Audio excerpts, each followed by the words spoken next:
With scores of people already confirmed dead, and search continues for hundreds of missing people in Western Europe after the record rainfall caused those devastating floods.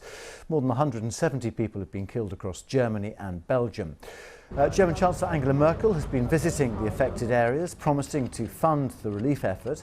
Let's go to my colleague Kasia Madera, who's in the German town of Sinzig now. And we must be looking, Kasia, at one of Germany's deadliest post-war disasters here. Tim, if you can imagine that only a few days ago, the heart of Sinzig, this street was under 3 meters of water.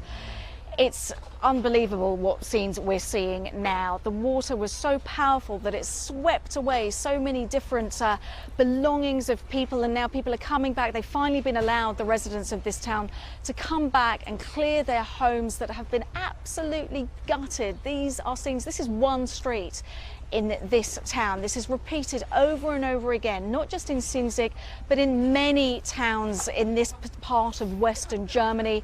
Angela Merkel has been talking to the people who have lost so much. She's been describing how she is shocked by this devastation, the eerie devastation that she talks about, that she described. And it's understandable when you see that this is stuff that is just, well, it's unusable now, covered in this thick sludge. What's been really concerning about this place is that there have been a water bottle factory that has left lots and lots of water bottles everywhere, absolutely everywhere. So there's broken glass as well, adding to the complications of this huge recovery effort.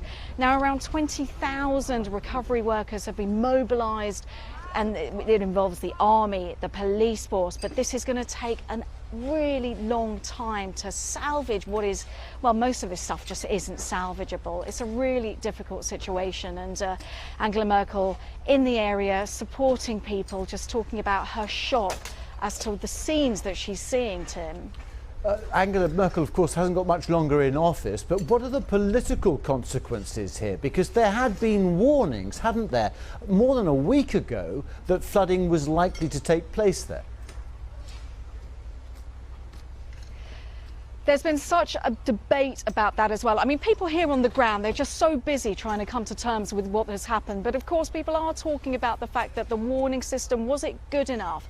Apparently there was a warning system, but just it wasn't amplified strongly enough. They had no idea that the people here, when you talk to them, they just simply had no idea that the water would be so intense. Those people, some people did leave. We were talking to a woman who lives in the house just behind me. She did leave because she lives on the ground floor.